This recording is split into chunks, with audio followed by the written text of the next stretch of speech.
What's going on, ladies and gentlemen, boys and girls, children of all ages? Welcome to today's installment of Renegades Reviews. I am the Renegade J.J. Williams, here to bring you my thoughts on yet another Christmas movie. Today is a bonus episode in the fact that I am bringing you the live-action version of Dr. Seuss's How the Grinch Stole Christmas today. Earlier today, I gave you the animated classic version, and I decided to go ahead and give you the live-action version today as well, so that we could just keep the momentum going and not veer too far away from the animated ones that I'm doing during the 12 o'clock hour. And I didn't want to make you have to wait too long to get the live-action version of this. Anyways, released in 2000, a creature is intent on stealing Christmas. We all know the basic plot of the Grinch story, as I covered it in the animated version. This version stars Jim Carrey as the Grinch, Taylor Momsen as Cindy Lou Who, along with Jeffrey Tambor, Christine Baranski, Bill Irwin, Molly Shannon, Clint Howard, Mindy Sterling, and Anthony Hopkins as the narrator of the story. The Grinch movie, the live-action version, this is only the second time I have seen it in its entirety. The first time I watched it, I remember being bored. I think that the movie went too long, even though it only clocks in at about an hour and 40 minutes.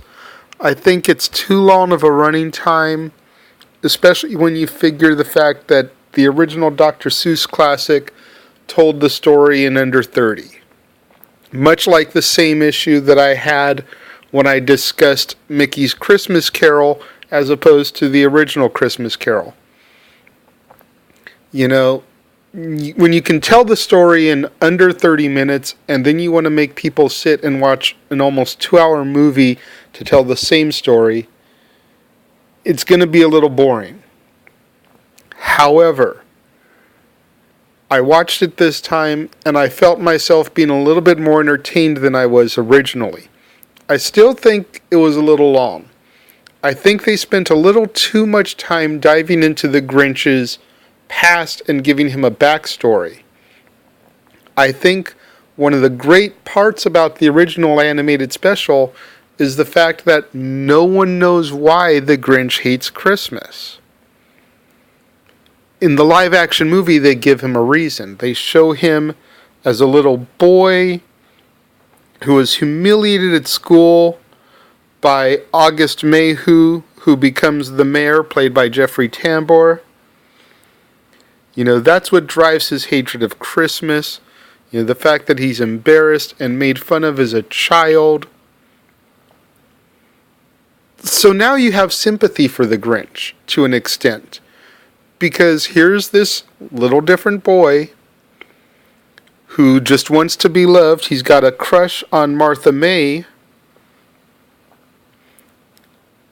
And then all the kids make fun of him because he's different. So now that the Grinch has a motive, he's more sympathetic, and the Grinch isn't supposed to be sympathetic. You want the Grinch to be this vile, evil, mean creature until he has his change of heart. We don't need a reason for why he's vile and mean. Too many villains are given sympathetic backstories these days, and that's why so many people relate to the villains. So many people cheer for the villains. This movie also had a decent soundtrack with Jim Carrey, of course, singing You're a Mean One, Mr. Grinch. Faith Hill singing Where Are You, Christmas. And a personal favorite of mine is Busta Rhymes and Jim Carrey in what is called Grinch 2000, which is a Busta Rhymes rap with the sample of You're a Mean One, Mr. Grinch for the hook. I thoroughly enjoy that song. That song always makes it on my rotations around the holidays, as does Where Are You, Christmas. What do you guys think of the live-action Grinch? Let me know. Leave your thoughts in the comment box below. As always, let me know what other Christmas movies animated Christmas specials, and TV Christmas episodes you would like for me to cover as we continue the road to Christmas here on the Casa D18 Studios channel. And until tomorrow, when I dive back into the animated stuff at my regular scheduled times with a Garfield Christmas, I am the Renegade J.J. Williams, and I look forward to talking to each and every one of you once again tomorrow.